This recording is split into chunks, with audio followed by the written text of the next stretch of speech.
Christmas, a time for family, joy, and apparently a full-blown psychological war over a peanut butter cookie. Today, we are diving into one of the most controversial family disputes I've seen this year. It's a story about a grandmother's 20-year tradition, a new daughter-in-law with a very specific set of demands, and the fine line between child safety and parental control.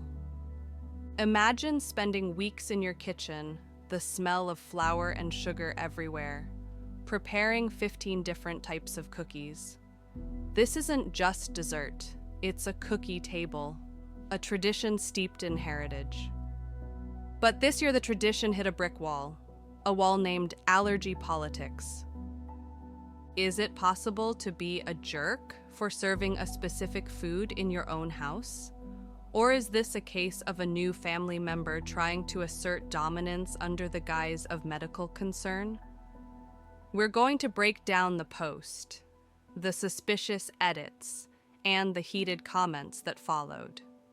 Buckle up, because this one gets messy.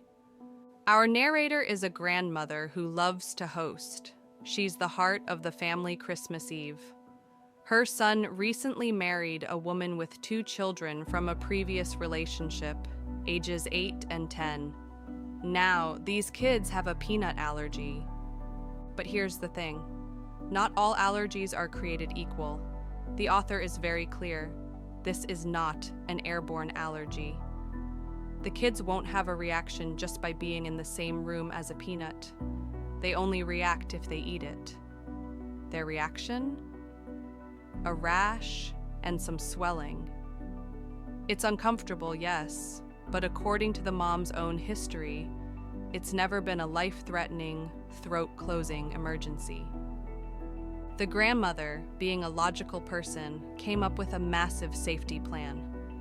She'd bake the nut-free cookies first to prevent cross-contamination. She'd use 2 separate tables in different areas of the room. She'd label everything with big, clear signs. She thought she was being the MVP of grandmothers. But then the phone rang. It was the daughter-in-law, or as we'll call her, the DIL. She didn't just ask for safety, she demanded a total ban. She told the grandmother, "You cannot have anything with peanut butter in the house." Not just on the table, but in the entire house.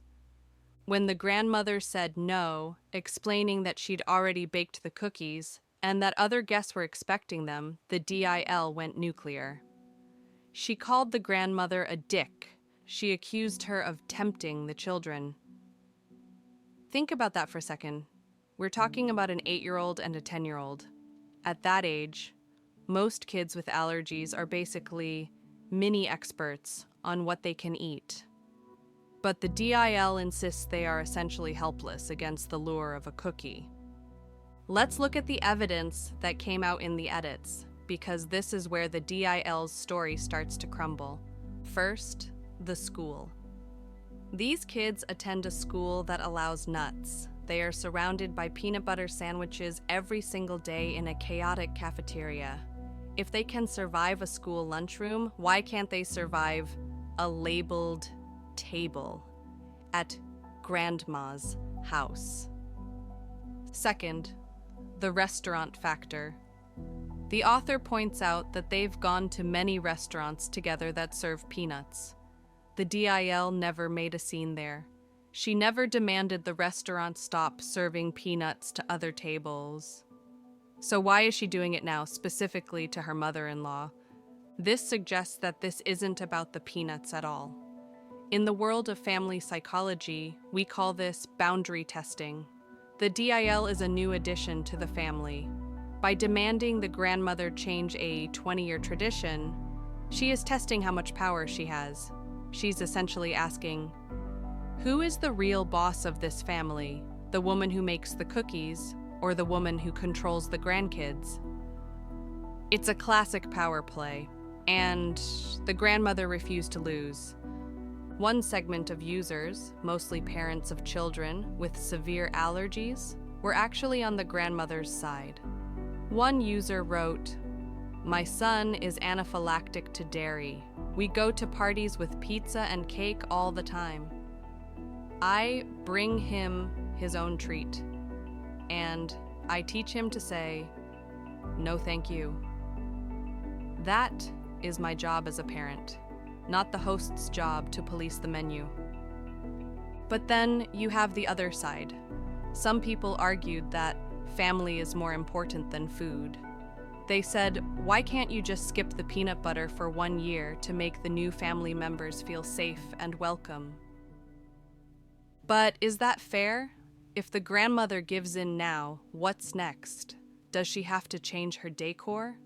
Does she have to change the time of the party? Where does the entitlement end?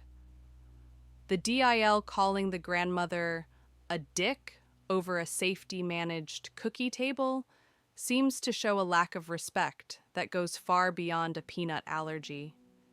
Even the son's reaction, telling his mom to have more tact, shows he's caught in the middle, trying to appease a high-conflict partner.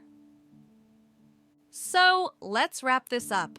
We have a host who went above and beyond with labeling and cross-contamination protocols.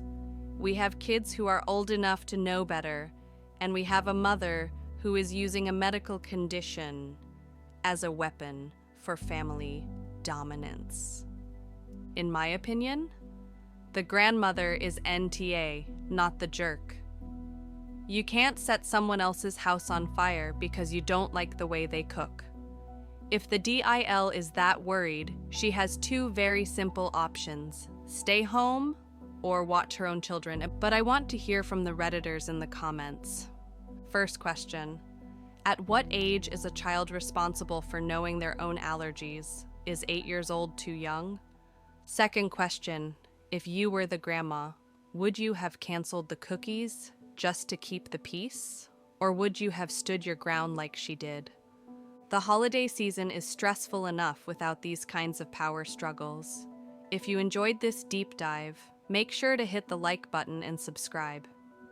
We do these deep dives every day, exploring the wildest corners of human relationships.